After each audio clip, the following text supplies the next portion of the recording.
Hello and welcome to Right on 14th. My name is Mike Parr. And I am Christina Caramo. Today we've got a great show in store for you guys. We are talking about a whole mess of bills that have come through the House and the Senate, both federal and state level. We're going to be talking about the governor race, Kanye West, the Q line, Alfie from England, Melvindale High School, and a whole mess of other things. So stick with us. It's going to be a good show, and thanks for joining. Yes.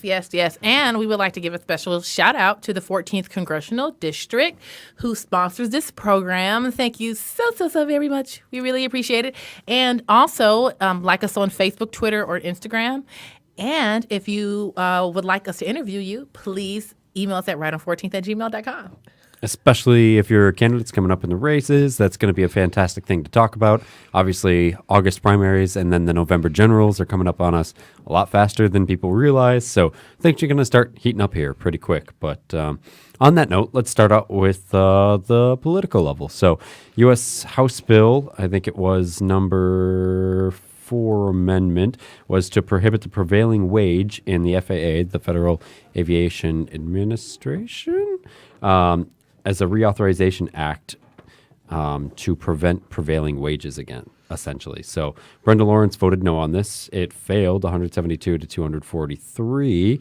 And Christine, I really feel like you have a better understanding of this bill than I do. Tell me about it. Well, from what it appears to be to me, it appears that they're voting against the bill is supposed to be not allowing the union to regulate what people are paid, right, which to me seems reasonable. And the reason why is because, a lot of times other factors involved. And of course, theoretically, we would like it if actually you stopped illegal immigration, and that would help increase wages. And now we don't want to get too far off into illegal immigration, but because when you have cheap labor, that by default drop wages for everybody involved. So you would let the market correct itself. So that would be the better thing to do. But when you say prevailing wage, well, that's really ambiguous. I mean, that could just be anything. So, well, especially when they're trying to let the union representatives dictate the prevailing wage, right? Because how likely are they going to be to put the prevailing wage where it's supposed to be? They're not. Yeah, and the thing about it is a lot of times what people need to understand, in order to increase wages, you increase your skill. You know what I'm saying? When you have a market with lots of skilled people, the market will correct itself. So that's just like if I'm a business and I have 5 open positions and there's 20 applicants who want the job, well, I can pretty much offer them peanuts and they'll take the job.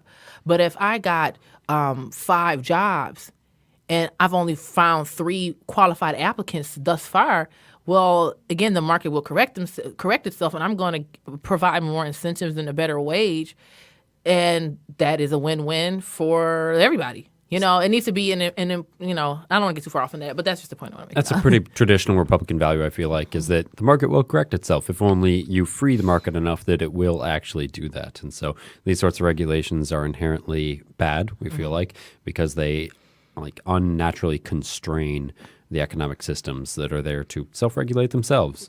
But and an interesting thing that just kind of popped in my mind, I think a lot of people fail to understand what we mean when we say the market. Yeah.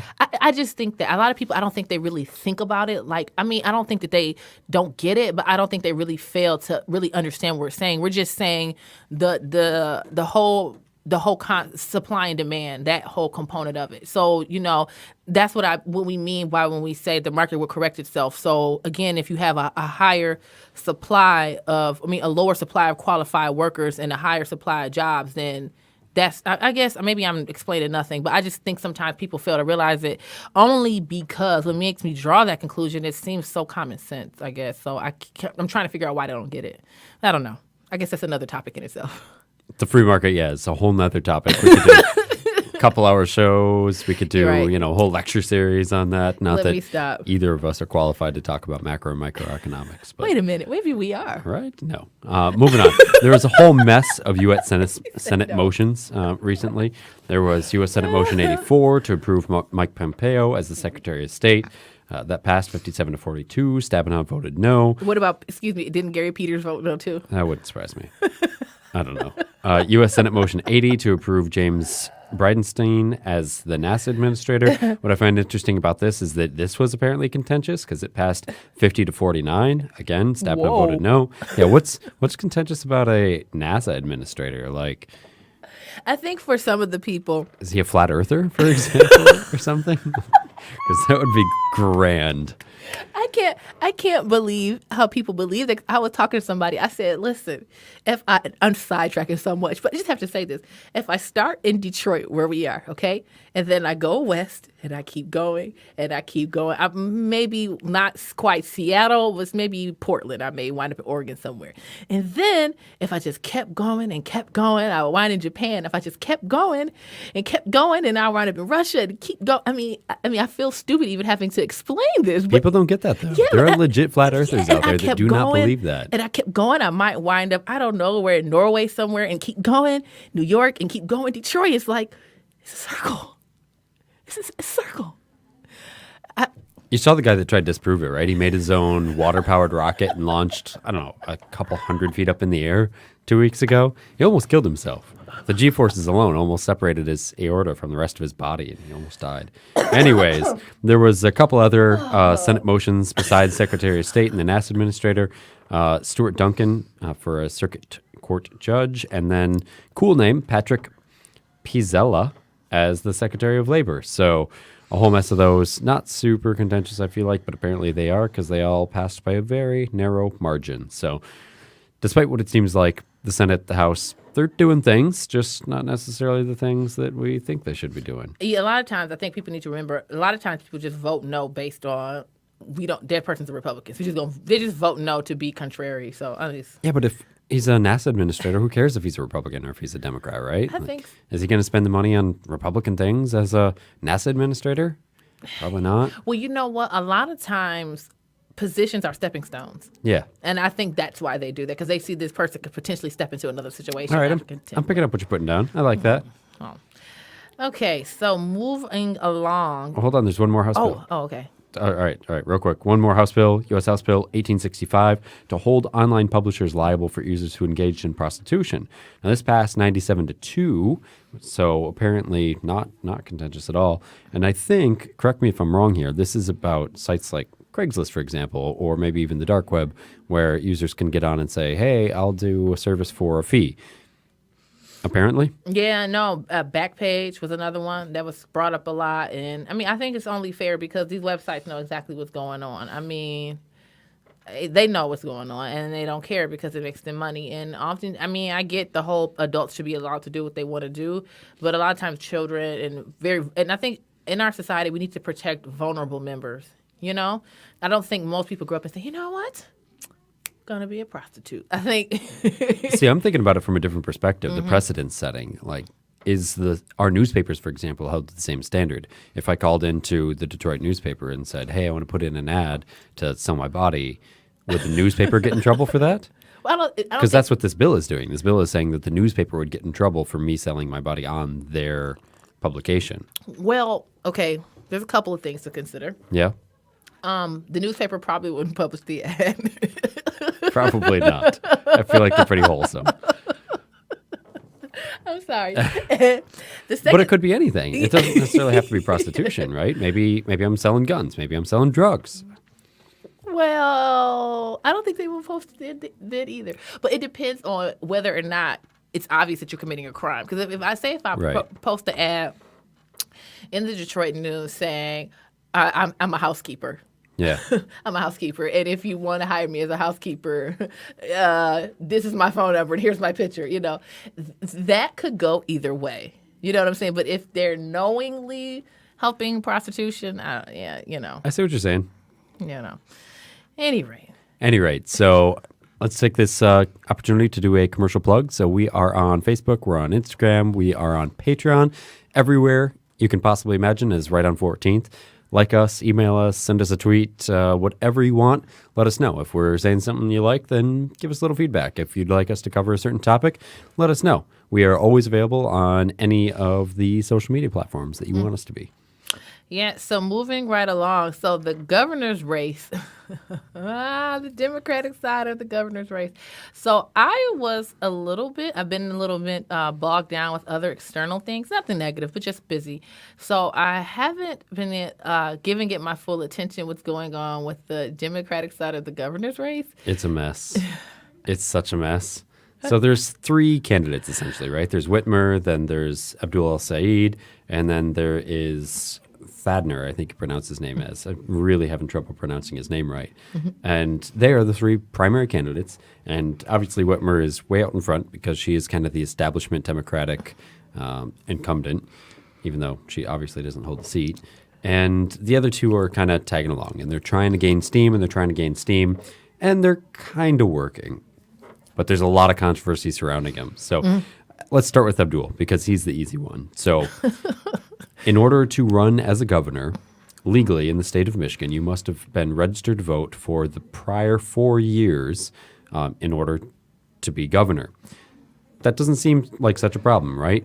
However, in 2014, Abdul El-Sayed, who was living in New York at the time, voted in the elections there. Prior to 2014, he was registered to vote in Michigan. Then in 2016, he re-registered to vote in Michigan. But in the interim, he was still registered to vote because the Secretary of State didn't unregister him to vote. But he was also registered to vote in the state of New York. And so now he comes back here, and now he's running as governor. And technically, he might be qualified to run because he was registered to vote for the preceding 4 years, but he should not have been because he moved out of state and was voting out of state. So there was a couple of people that have filed against him for this, and there is one random person from kind of the middle of the mitten that filed against him, that wanted the Secretary of State to be able to look into this. And then also Thadner filed to have this looked into. And what's funny about that is he brought up the point, right, that Abdul El-Sayed is maybe not necessarily qualified to run in this election. And what does Abdul El-Sayed respond with? He responds with, oh, well, that's no problem because you're also not qualified to run in this race because you didn't get the required number of signatures to run in this race. So while Whitmer is hanging out, beating everybody in all the polls, the two underdogs are just punching each other in the face. And it doesn't make either of them look good, and it's not doing either of them any favors. So, we oftentimes don't cover a lot about the Democratic side of the gubernatorial primary. But I don't know, Thanader, right? I'm struggling with the name, so you're not alone in that. So he's apparently calls himself extremely progressive. And there's been some speculation that is he really that progressive, or is he just saying that to get elected? Which, you know what? If that's the case and he wins the primaries, good. Right. if he's faking it just to win the primary, good. Who knows? Who knows? His views are pretty progressive, though. He calls himself the most progressive candidate. He wants the legalization of Mary Jane. He wants to make education and health care available, quote, regardless of your financial status. He wants to expunge everybody that's currently or previously in prison for small possession charges, which apparently is about 10% of our inmate population. So he is actually, or at least his policies, are pretty progressive. Now, the surprising thing about this is that there was a poll by the Detroit News in the last couple of weeks here that found that he's actually beating Whitmer in the city of Detroit. Really? Yeah, like 29.6% to 26%. So all his investment in the Detroit community is apparently paying off because he is beating Gretchen Whitmer, which is amazing and terrifying. Yeah. I don't know how to feel about him. I have to do some more some more research. I think he seemed like an interesting fellow. Yeah.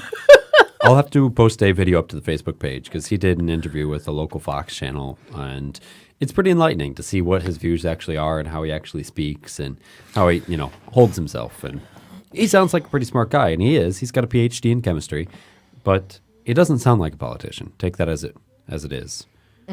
It's interesting. Like a lot of the people who say they're extremely progressive, it's like, we're going to give you free everything, free this, free that. sometimes you have to think like, we need to reinstitute critical thinking in our schools. Like, how is it going to function? We give you free this. It's all going to be just free. And I'm just like, okay, who's going to pay for this, though? Like, people don't think about that.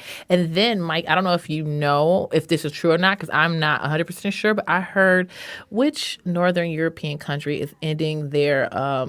Finland, I think, was ending their universal basic income. Yeah. Oh, okay. So any Democrat who wants some type of socialism. Oh, Mike, I have a question. Why do you think they're doing that? I've seen a bunch of articles in favor of and not of that. Like, there's most of the articles are saying, oh, well, this is kind of proof that universal basic income doesn't work. And then there's a couple articles that are like, oh, well, the Finns are trying it. Clearly, we should try it too. So quick history on universal basic income says that we should give every citizen of the country enough money to live. And so it's typically a pretty low amount, between like 10,000 and 20,000. But if you multiply that times the population of the country, it's an obscene amount of money. And it would definitely bankrupt us if we tried. But, I think this goes to people who think either logically or emotionally, because logically it just doesn't make sense. And it's funny. I remember my dad was talking last night, and I hope I could tell the story right, but he was basically saying, like, at Chrysler, 'cause that's when he retired from, that they had a situation like in the 80s where some of the people were like, okay, well, I'm going to get paid a certain amount of money regardless of what I do. I'm getting paid based on when I'm here. So some people weren't pulling the weight, but it was something he was explaining that it was going to eventually hurt everybody if everyone didn't pull their weight. So then other people at the job, everybody started pulling their weight because they didn't want to lose their jobs. But the point is that when people think they're going to benefit when doing nothing, they're going to do nothing. Right. That's just human nature. That's what we're going to do. If somebody walked in right now and offered us $200,000 for just no reason, we're like, okay, yeah, cool, great, thanks. We're not going to say, oh, in my moral principles, I won't accept such a thing. So if you incentivize laziness, this is the kind of society you're going to have. Right. But. So to circle this back, saying that these Democratic candidates are kind of destroying themselves, and they're not helping themselves because they're, fighting amongst themselves, but they're also not helping themselves because they've got these unrealistic ideologies that are simply unsuitable to our current system of government and our current system of economics, namely basic income and free healthcare for everyone and free secondary education for everyone. And it's unfeasible. Well, Mike, let me say, yes, you're right. They are hurting themselves, but at the same time, they're helping themselves because so many people don't critically think. That's true. That's true. So when you have a large amount of the population that you could just pull their eyelids down and stream information then for them, oh, that sounds great, See, this is an instance where I would love to have somebody on the show that can speak logically about free healthcare, free education, and free universal basic income. Because I want to see somebody run through the numbers. I have not honestly seen anybody that knows the numbers, that can speak to it logically, that says it's feasible. I would love to issue a challenge to somebody. You know what they do is they debate stuff on the surface. They don't follow the logic all the way to the end. Right. So on the surface, it sounds nice. When you follow it all the way to the end, then it's always something really ugly, Well, they don't do that. I agree, right? Yeah, if everybody could get everything for free, that does sound really nice on the surface level. But when you dig just a little bit down, of like, how are we going to pay for that? And it doesn't make sense. Moving right along. So, of course, it's so funny. On the news, I should say on the news, this is big thing about Kanye West, right? So he came out in support of Donald Trump. And you guys, some people, it's like you have three different reactions. You have conservatives like, this is great because it's Kanye West. I don't know how many of our listeners love hip hop, but I absolutely am a big hip hop person. And Kanye West, I remember his first album, College Dropout, came out when I was in college. So all his albums I listened to, I swear it was like my theme music. So anyway, with that being said, he's a huge artist that a lot of people truly, truly like. So there isn't he's the only large celebrity that came out in support of Donald Trump, because typically what happens is celebrities get crucified. You get sheer crucifixion if you say in any way, shape, form, or fashion, or even give the appearance of supporting a conservative position on anything. It's like, we'll destroy your entire career. We will ruin you. So instead of getting into a lot of the particulars of everything that he talked about, because again, on our show, we want to try to look at things from a different angle, at least me from perspective, it's just that part is so fascinating. Like how the way you have either one group who loves it, you got the people who like a member of the Crips who's basically entering like a hit order, like go beat him up. And then you have this other element of people like, dang, like maybe he got a point about a lot of things. Like, why do we hate Donald Trump so much? Like, and the way, at least some people I know, like the way they hate him. I mean, now, I guess people are going to have policy differences. Even some Republicans have issues with some of the things he does. And that's not, we're not saying everybody needs to just like how people did with Obama. They act like he was just like Jesus Christ. It's like Jesus has returned. Like, oh my God, it was just ridiculous the way people just worshiped him. So that's not what we're saying in any way, but it's like, it's almost deranged. He's just evil. He's just evil. Like, what is this man doing? I mean, you can't have. Well, what did he say? Because well, you know what he said verbatim. He basically was saying that he liked Donald Trump. Okay. And then he took a picture of himself in the Make America Great Again hat. Okay. And so that made people angry. He said something about a black woman too, though, well, right? Candace Owens. Yeah. Candace Owens. Who is she and what's she about? Well, okay. Well, Candace Owens is a conservative commentator. She was a YouTuber. Okay. And I started watching her videos a while ago. And I saw her like on the Rubin Report. I watch that Rubin Report. I like it a lot. So he had her on there and she was just talking about how within the black community we've become like this voting monolith for Democrats. It's like you don't even question. And that's a whole nother element in the Kanye West thing. It's like and we talked about this on our show before, like 45% of black Americans are actually conservative in their thinking, but yet 98% show up for Democrats. So like, why are you voting for people whose policies you don't even agree with? It's because the Democratic Party tries to push this irrational fear of racism in order to use it as a tool to force people, like it's like they kind of make themselves like the guards against the evil white people. It's really, really ridiculous. So Candace Owens like called that out. He tweeted that he likes the way she thinks. Then that led to people, I guess, being like, oh my God, what is he trying to say? And then he was like that he loved Donald Trump. And then he wore the Make America Great Again hat, which according to the political left, the Make America Great Again slogan was mean that he wants to institute white supremacy. Not that he say we want to improve our economy, make our country greater. No. That could not be possibly what he meant. This is exactly what he meant. So people just totally lost their minds. I don't know, Mike, what are your thoughts? I think the most egregious thing that he did was his comment about slavery recently. I think that's the main reason that people are blowing up about him, right? Is that he said, and I don't have it verbatim in front of me, but effectively said that, oh, black people were enslaved for 400 years? That sounds awfully lot like a choice to me. And people were ticked about that. Well, people were angry with him prior to his comment on that. They were already angry with him. Yes. And I think too, I think sometimes people don't articulate themselves well. I don't think that's necessarily what he fully meant. I think, and I know a lot of people gonna be angry, like, what the F are you talking about, Christina? And like, no, what I'm saying is that what he fully meant was so much more. So his full comment was basically saying like, all of y'all at a certain point, like that become a choice. What he's saying is not so much the actual people being carried across the ocean and being enslaved, because he even clarified his comments on Twitter. He's like, no, that's not what I meant. What I'm saying is at a certain point, your condition becomes a choice because, and then after that, he said because the mind is enslaved. And then he went on talking about bondage because what people, I don't want to get too far off topic, but part of the American slave industry, if you will, was a mental thing because like in the Caribbeans and in Brazil and stuff like that, they were extra brutal and in America, they realized if they did that, then you would likely make the people revolt.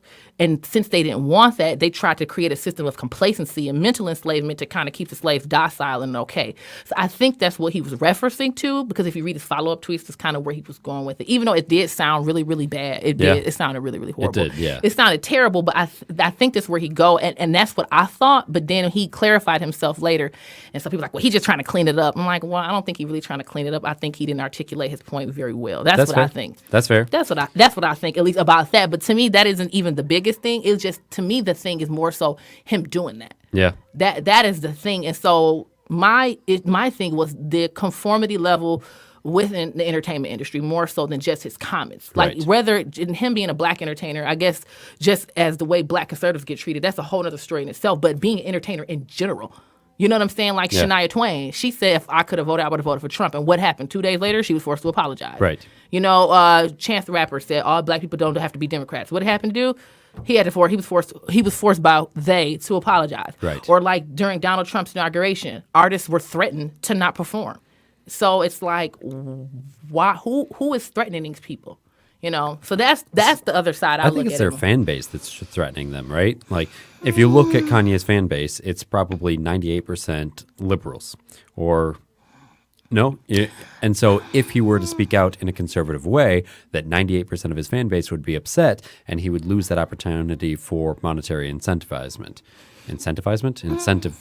Incentives. Well, no, I'm sure there's lots of conservatives that listen to Kanye West. Yeah? Yes, I do. Okay. I'm sure.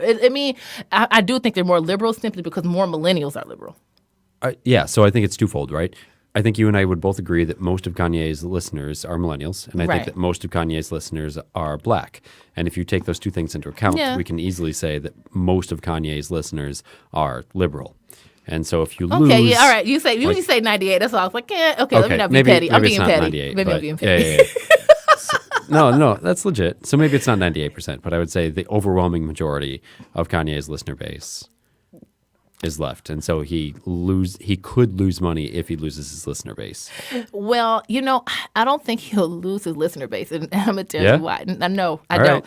Because actually, I think people are going to buy his album like crazy for a couple of reasons. Number one, and we kind of talked about this earlier, I don't think many people are so angry about politics to where, and I don't think they will hate him at a level that they will make them turn on him. I think a lot of people will. I would say a good 30% will be like, we're not listening to him anymore, his listener base. I think 30% will be like, no. But a lot of people are like, maybe what he's saying a little bit got a point. And I think sometimes Kanye West, he's kind of scattered when he talks. If you listen to him, like his slavery lineups, I think people got so angry because he speaks so scattered. But I got what he was trying to say.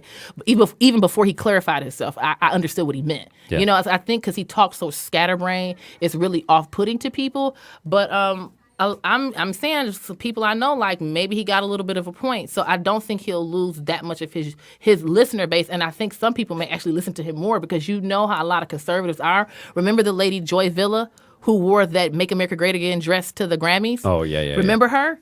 She got a huge following behind it. Now she does endorsements and everything. So just on the flip side, like he'll lose that 30%. But a lot of other conservatives, even if they don't even like hip hop, they'll just buy his album on the strength of that alone. Yeah. Because people do that. Right. It works both ways. See, I want to take one huge step back, and say, Kanye is a rapper.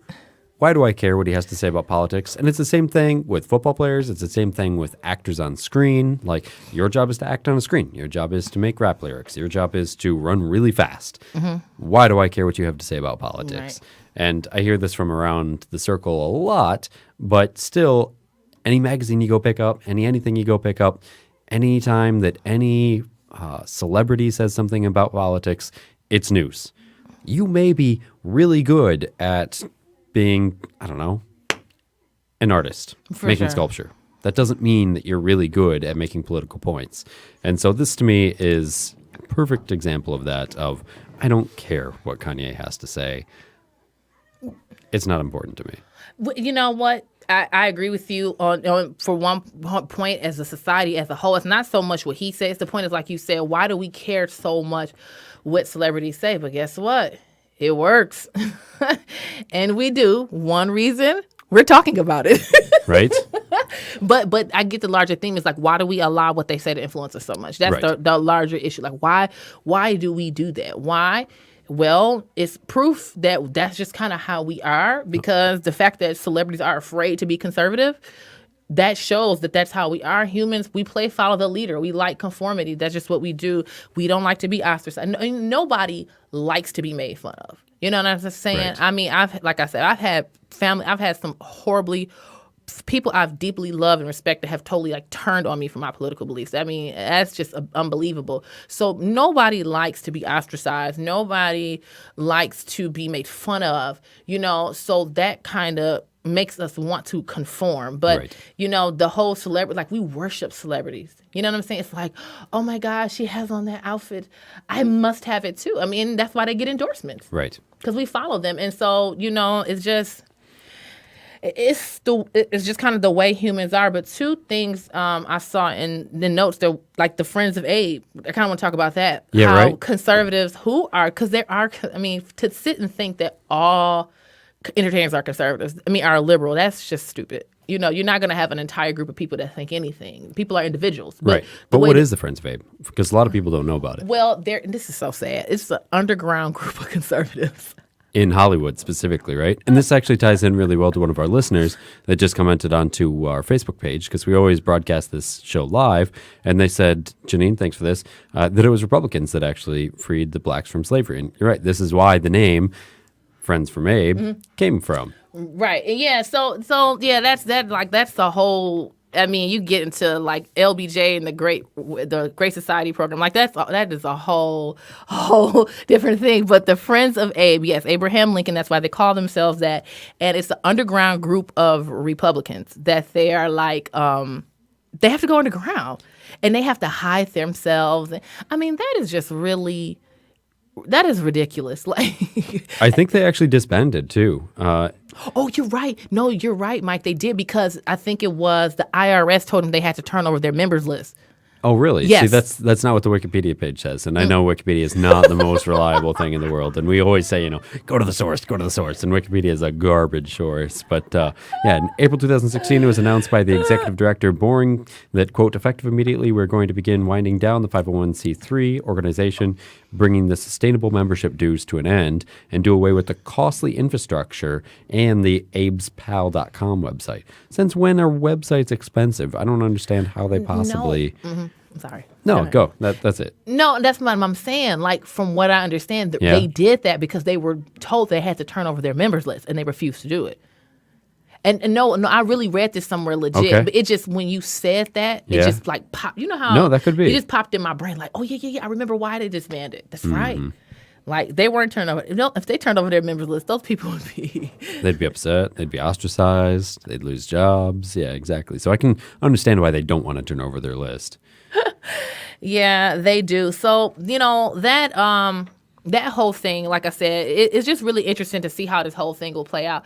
Also, another interesting element is, what impact will this have on the elections coming up this year? You think it'll have any impact on the elections? Oh, I do. Because people I know, we were talking about earlier, people I know were like, I mean, we'll get into conformity in 1 minute, but people I know were like, maybe Republicans aren't so terrible. Like, maybe you have a point. And it's like, yeah, I've been saying it for like about 15 years. But, that's fine. Kanye West said it, y'all listen. But I've been saying it for 15 years about about politics in regards to conservatives. But that's cool. But again, that's kind of how people are when we talked about conformity. So to kind of bring it to that point is, I'm studying Christian apologetics. So one of my classes is a cultural apologetics class. I won't even get into what apologetics is. But nevertheless, I was reading a book about culture and how humans are so prone to conformity. So the book, my textbook, had the details of it. But it's like, how sometimes you kind of forget stuff. And I misplaced my textbook and I just thought about it today. So whatever. I don't know why I told that story, but I just did. So basically, it's this. It was a study by a guy named Samuel, I think, Ash. I'm saying his name correctly. So it was a study to see how prone humans are to conformity. So basically what happened was he had a group of actors, if you will, and he had to people in the room, he had them look at he had a group of actors and one regular person who was actually the test subject. And he had the people look at it was like a picture, and it was like 4 lines. One was a line, and one was the question, if you will. And 3 were what they had to pick from. And they had to pick which line matched the example line, right? And he told the actors to pick the obvious incorrect answer. And so what wound up happening was that a lot of people, and I'm trying to grab the actual numbers. God, I'm so whack for this. But it said a lot of the people here it goes. It says at least 75% of the subjects gave the wrong answer at least one question, although the experience at least 75% of the subjects gave the wrong answer to at least one question. So what wound up happening is, just kind of sum it up, is that a significant amount of people just followed behind the crowd. So when the crowd went and followed behind and agreed with saying, hey, this is the correct answer, even though it was the wrong answer, a lot of the test subjects were like, yeah, I guess that's the right answer too. You know what I'm saying? So it just kind of shows how people are just so prone to want to just follow the crowd no matter what. And so that's something I think that's just human nature. It's like a lot of stuff we do is like a survival mechanism. Yeah. But I think we got to kind of like try to fight against that, if you will, even though it's in our nature to do it. I don't know if that makes sense, what I'm saying, but... Wouldn't you want people to like go with the flow in this instance because Kanye is like starting to lean a little bit right, and you want people to lean a little bit right? Well, no, I'm okay. Maybe Christina's having a scatterbrain day. Maybe I didn't clarify. No, I was just discussing conformity in general. I'm just saying people as a whole. Aren't you saying you want people to conform behind Kanye though, and not think the same way him. that he does? I'm not saying people need to think the way he does. Okay. I mean, I'm not saying that everybody needs to think like him. No. I would never say that. No. My point is people just need to consider how we consume and believe. Does that make sense? Yeah. Like how do we consume our information, and why do we believe what we believe? Is it because it actually makes sense, or is it because this is what we've been told to believe? Right. But I think humans are just prone to that. And I mentioned this study, which I kind of flubbed it quite a bit. And that's fine. I'm No, human. that's good. But the point is that humans are so prone to following things that don't even make sense because we feel like we have to. And that's just humans. That's what we do. Yeah. I don't know. That's where I don't know. No, I think of it in a slightly different way, right? Yeah, for sure. That, and we talked about this briefly before the show, and I think it's interesting how different you and I think about this. Is that the argument that I have heard is that Kanye is conforming to his surroundings. Is that Kanye grew up in kind of a poor, rough neighborhood, and now that he's in an affluent, mostly white neighborhood, he's starting to agree with the points of view of the people that he's surrounded with, namely rich white people. And the way that those people tend to think is along conservative Republican values. And so now that he's starting to espouse conservative Republican values, people are astonished. But if you look at the study, Samuel Ash's study here, and it says that people tend to conform to A, the authority figures, and B, the people that they're surrounded by, I don't think this is so much of a surprise at all that Kanye is conforming to the situation around him. And I know that doesn't work for all of Hollywood, right? Because all of Hollywood is pretty left, it seems like, and all of Hollywood is also extremely rich and also tends to be, I think, a little bit more white than the average part of the country. Well, but see, I disagree with you. Like before, when you were telling me this, I was like, Tell me about it. Tell me why you disagree.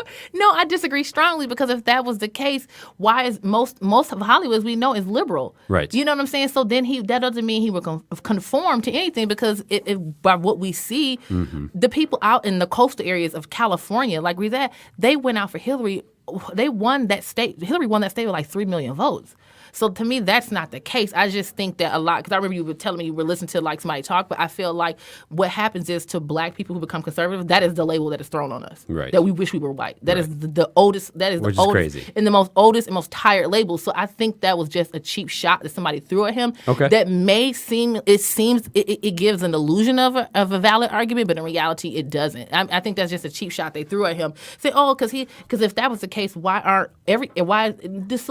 celebrity do we know of as a conservative? Which one? Except for Clint Eastwood, who's a complete legend, which he doesn't care. And he's like 80. He doesn't care. But other than that, what big celebrity we know as a conservative? What's the Canadian that said she'd vote for Trump last week? Oh, but she apologized.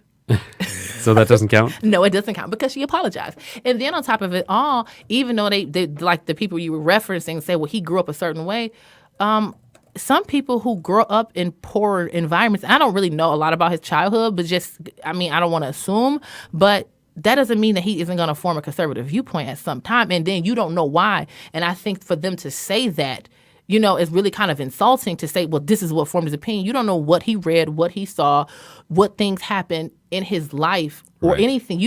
People are complex. We're not that simple.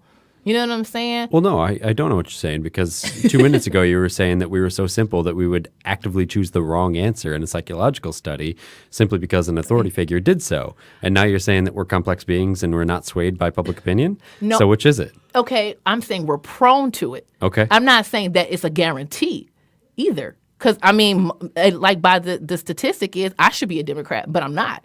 So there's always outliers. Yeah, but I understand that point. But I'm saying is that every decision, to say that his decision by default is conformity isn't a fair argument either. My point is that people are very prone to conformity. I don't mean by default people will conform most times. I'm just saying it's a high percentage of people that do. You know what I'm saying? So that is what I'm saying. I understand that your point is that it sounds like it's contradictory, but it's not. I'm just gonna say I'm not gonna fall onto the assumption that he's just conforming to the people he's around. I think that's a weak argument. I think that's just the people in the media. That is a cheap shot, and I guess it's a typical cheap shot they throw at black conservatives that you just falling behind somebody or you hate being black or something stupid like that. I mean, that's the way I see it, even though that's not what they said verbatim, but that to me, it comes from the same family. Yeah. That's the way I see it, at least. I get that. Yeah, so, but we see it differently, and that's cool. No, I think that's part of the point of Right on 14th, right, is that you and I are both conservatives and we both vote Republican, but that we see things differently, and that there is a range of conservatism within the party, and that's not only healthy, but it's good, and that active debate and active conversation is healthy, whether it's within your party or without. Yes, this is very true. Yes, this is very true. So I really like that we're different kinds of conservatives, you know? I think it's good for us and it's good for the party. For sure. So what else did we want to talk about? So, so kind of speaking with, talking about celebrities and I feel like sometimes it may seem like it can be a little bit all over the place, but it's a theme to it, just about, Hollywood and how they kind of what's the word I'm looking for? I'm losing my thought. It's kind of like they pull people into a negative world or a conformist type of thinking even deeper than what we already are inherently prone to, shall we say. So the Allison Mack I've been wanting to talk about that for like weeks. So apparently this actress who was on Smallville, she was like second in command of a sex cult that preyed on young women who wanted to be in the entertainment industry and really like exploited them. And so it was just like this guy that she was supposedly Keith Raniere that, headed this cult, and they were like branding people. And it's just kind of like, and then you think of that in conjunction with the Me Too movement, how a lot of women were like, this happened to me, and it's kind of like, man, it's like, to me, it's like in Hollywood, it seemed like, or not just Hollywood, but the entertainment industry, it's like this really sick subculture. It's like a dark side to it. And I guess there's a dark side to politics, too, in anything, but it just, I mean, at least I haven't heard of like a political sex cult going on where... They're better hiding it, I feel like. Yeah, maybe you have a point. I mean, you look at like what Anthony Weiner did, right? And you're like, yeah, well, politicians are pretty good at hiding stuff, and then sometimes they do bad things. I feel like it's a common thread throughout society that there's always going to be scummy people, whether it's a sex cult in Hollywood or whether it's going to be, there's been equally terrible things in Washington. Well, no. I agree with it. I'm not saying there isn't one. I guess what I'm trying to tie it all together with the whole thing of conservatives not being able to speak out, in the entertainment industry. I'm talking about there's an underbelly of entertainment industry, not just the sex cult thing where they're preying on young women who want to be actresses, but I guess where I'm getting at, it's a nasty spirit in Hollywood. I guess it's kind of where I'm going with, because it just seems so odd. It's other than entertaining people, it seems like they really don't contribute anything else positive to society. At least that's the way I feel. I don't know. Especially when they're talking about politics. Looking at you, Kanye. I'm not saying, I'm just saying. My point is I guess maybe I'm not fully articulating my point all the way, but it's something going on underneath it. I guess that's my point of even mentioning her. It's just it's something wrong there. No, it's something wrong in every industry. There is. There is, but I just think it's something extra going on there. That was the point of what I was making. I'm picking up what you're putting down there. All right. Ready to go on to local events? Oh, yeah. The 14th provided us with an awesome list of local events that are going around. So especially for you local listeners that are in the Metro Detroit area, there's a couple cool things happening this week. So May 6th is the Walk for Israel at the Temple Shur Shalom in West Bloomfield. It's going to be very exciting. There is, of course, on May 7th, the movie that we talked about last week, The Fight for Our Lives, and that's going to be at 2075 Walnut Lake Road in West Bloomfield. It's $8. You should definitely watch the trailer. Post it up to the Facebook page. Go check it out. Also on May 7th is the Oakland County Lincoln Dinner. That's going to be at the Troy Marriott, and a very special speaker of Pam Bondi. How did I mess up Bondi's name? And then on May 8th is the 14th Congressional District Republican Party at the Elks Club. John James who is a candidate for the U.S. Senate, will also be there, in addition to Judge Cameron and Judge Jonathan Tuckle. Tuckle, I think, is his name. Yep. So I guess. lots of cool things happening in the next week. Make sure and come out. Obviously, Christine and I are going to a lot of these events. You're going to the movie, right? Fight for Our Lives. I didn't get tickets for that, but I will definitely be there at the Oakland County Republican Party meeting.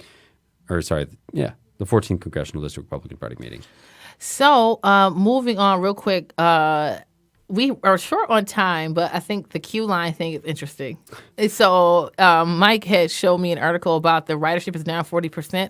So, I'm curious, how many people have actually ridden the queue line? I was surprised. It was like 5,500 people a day were riding the queue line. Yeah, right? I know. Because it's only 6.6 miles from nowhere to nowhere in downtown Detroit. It's got 12 stops, right? And the ridership was pretty high. It was over 5,000 per day back when it was free. And I think that they, for the first couple months, had the queue line and it was free specifically so that they could get people and convince them that it was a good idea. And as soon as they started charging money, it coincided with cold weather and the ridership went down by 40%. Now, apparently this trend exists for most metro, like above ground public transit systems around the country. Is as soon as it gets cold, ridership goes down. Right, that makes sense. I think a lot of times people in this warm, they'll just get on it just to do something. I mean, I'm downtown like 4 days a week, so I've never got on it. No. I mean, I guess I could kind of see a point. Depends on where you park and where you're trying to go, because I might park my car, say, somewhere, and then I want to ride the queue line to Comerica Park, but Comerica Park is down the road, so I might as well drive the extra 2 minutes. Or get an Uber or walk. How much does it cost to ride the queue line? I don't know. We need to This is how much people know about it, is that even reasonably informed people like ourselves have no idea how much it costs to ride the queue line because it goes from nowhere to nowhere. Yes. Originally, the plan was to take it up to Ferndale or even Royal Oak or even further, and that would be great if those people who had disposable income could actually go downtown. Didn't have to drive.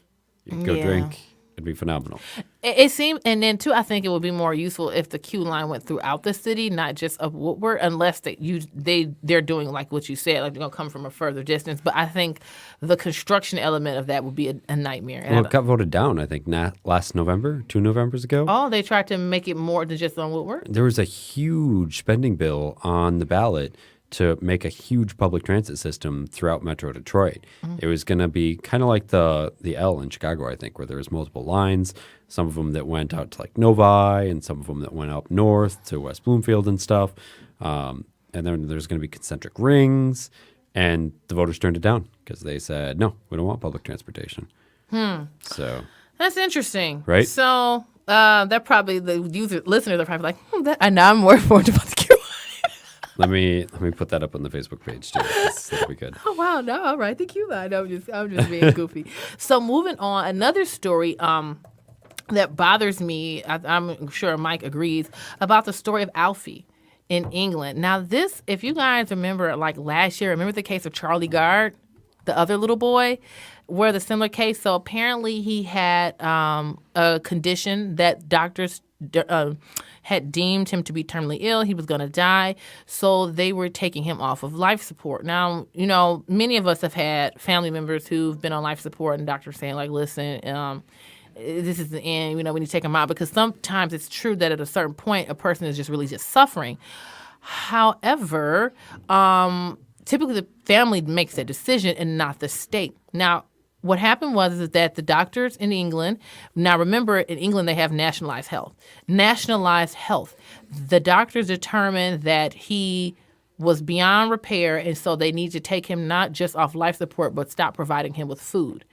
And the parents petitioned and fought in court, just like with Charlie Gard. And if you guys remember, in the Charlie Gard situation, President Trump said the little boy could come. The parents had raised over $1 million, and on top of that, there were doctors in New York said they were going to treat him for free. They didn't do it. Same thing with Alfie. This time, Italy stepped in, and Italy was like he could come to the Vatican Hospital and everything, and they were like, no. That is unbelievable. And it's like, if another hospital has, who says that, listen, we believe we can help this young man, who in the hell is the state to step in and say, no, you can't do that? That is insane. You know what I'm saying? I could even see if it was some sketchy. I mean, I can't. For one, I think parents should have rights over where they do with their child. But they're taking the Italian government is like, we will let the child come to the Vatican hospital to take care of him, and they were like, no. It's scary when you think about it. I think this is problematic on so many levels. On the governmental healthcare level, obviously, this is problematic where they dictate what healthcare you can and can't have. That's problematic. The hypocrisy level, where you can have an abortion and you can kill an unborn child, but then once your child is born and you want to keep that child alive, they explicitly prohibit you from doing that. That is lunacy and hypocrisy at its best. So on several levels, I feel like this is absolutely insane. And unfortunately, Alfie passed last weekend, it appears. And, really the England government, the Great Britain government, has the blood on their hands for this. The reason I'm looking down at my phone is because I read an article on the Daily Wire that said the priest who was standing over Alfie, he went to talk to the hospital staff, and they removed the priest from the hospital because the priest said, the article said, while at the hospital, the priest appealed to the conscience of the hospital staff, reminded them that God would judge them for their sins against Alfie's life. So when the priest said that God would judge them for their sins against Alfie's life, they removed the priest from the hospital. Seriously? They removed the priest from the hospital. Wow. I mean, because it's just like, and the thing about it is I'm not saying that as I'm a conservative, there aren't issues within our group or our party that we need to address or fix. I'm going to sit here and pretend that's not dishonest. That would be intellectually dishonest on the highest level. But at the same time, it's kind of like the hypocrisy. You're going to tell a woman that she can kill her child, but then you can't. It's like they don't value human life. You can tell a woman, oh, yeah, you can kill your child because it's really not a human. But then the child whose parents are like, hey, we have an opportunity to save his life. And then again, the Italian government is like, we will pay for everything. And for the NHS to say no, and then Theresa May, from what I understand, she said the clinicians, they have the right to make the authority and decision. No, throughout history, we have seen doctors have been wrong on all types of things. And I'm not going to get into how I feel about modern medicine because that's not the point. But throughout history, we've seen doctors have been wrong. They're humans. They're not God. I think they see people as gods, maybe someplace. But anyway, but they're not God. They can be wrong. And if it's another doctor who says, especially from a reputable, the Vatican hospital said we can help him, why deny him that chance? I feel a lot of it is about pride. And then, two, also remember during the 2004 presidential elections, remember when Sarah Palin said if we nationalize healthcare, they will have death courts? And everybody like, oh, that's so ridiculous. That would never happen. And actually, it is happening. And it's happened twice. Well, this isn't really a death court. Was it a court ruling that ruled that Alfie, was it really, that Alfie shouldn't get continued life support? It was a court ruling, and not just continue life support, but prevent. And it's actually police people standing outside the hospital. So the parents, it is a death court, even though they don't, who's going to say we're death court? Right. Nobody's going to say that, of course not. But it's in effect what they're doing because they're deciding who lives and who dies. And the court doesn't have the right to do that. The parents, if they can provide their child, and I know you agree with that point, they should be able to take their child to Italy, to the Vatican hospital, especially if the Italian government is willing to do that. But it is a death court when the federal government says we're going to stop giving you medication. And then the crazy part, that same week, what's her name? The Prince William's wife. What's her name? They just had another child that same week. That exact same week she had a baby. And they're like, oh, this is so glorious. Look, she had another baby. While your government is killing another child. You're not going to get any argument from me on this. I think that this is emblematic of a large government problem, is that the government is too large. It is taking rights away from the family to make decisions about whether their loved ones love or die, and that is problematic on so many levels. And really, it happens here in the States too, right? Mm-hmm. And is that doctors and, when it comes to it, judges have the authority to say whether or not a person lives or dies. And I think that's really too bad. And to me, it goes against the Hippocratic Oath, right? To do no harm. And in this instance, I think it's pretty clear that the doctors were doing explicit harm to the child. Goes against the Hippocratic Oath. And that's problematic. Yeah, and it's, to me, and I think it's an interesting point. A lot of people... in a lot of kind of what we're talking about conformity a little bit, because if you think about it in society, when you have governments that issue evil rulings, it's still requires other people to carry those out. You know what I'm saying? Because when a judge orders something, the judge doesn't carry out the sentence. He just issues it. Somebody else does. That's the nice thing about Ned Stark. Ned Stark issues the orders, and then he also beheads the criminals. What is it gonna? I forgot the line from the show. You got to swing the sword if you issue the sentence or something like that. Right. I know what you're talking about. But yeah, no, it's true. They don't carry out the sentence, so that requires other people. So where do we become in a society where the other people along the chain don't stand up and say, you know what, that isn't right? Because I can't believe none of the people on that chain who lead to that chain of events. I can't. Even the doctors. Even if the doctors gave him a bad prognosis, I don't even think they're so much as evil as the courts for preventing the parents. Because even if the doctors gave that prognosis, like, listen, there's absolutely nothing, maybe it legitimately was nothing more they could do. It's more so to me on the courts than just the doctors. That's the way I look at it, at least. I'm completely with you there. So let's wrap this up and end on a high note. So Melvindale High School, you brought this one in. Let's walk us out with it. Oh, yeah. So Melvindale High School accepted, every senior at Melvindale High School was either accepted to college, trade school, or the military.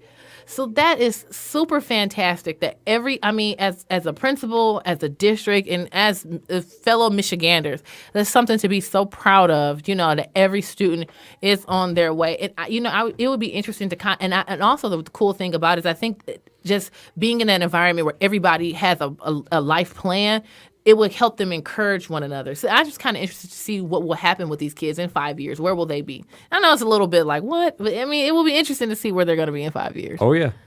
So with that being said, we are going to stop for the day. So thank you again for tuning in to our show. We really appreciate it. Please like us on Facebook, like us on Instagram and Twitter, and email us at righton14th@gmail.com. Thank you so very much. Have a wonderful day. Bye-bye. Mic's off. Give me 1 second. Mike's All off. right. Mike's off. You said the wrong thing. No, right. No face. Had the Facebook on. Facebook's still Facebook. on. All right. Hi, Facebook. We love you. Oh, that was a good show. No, Mike, this is so funny. Yeah? If I turn to Facebook and be like, this is something rude. Right. I would have been so. You want to laugh? I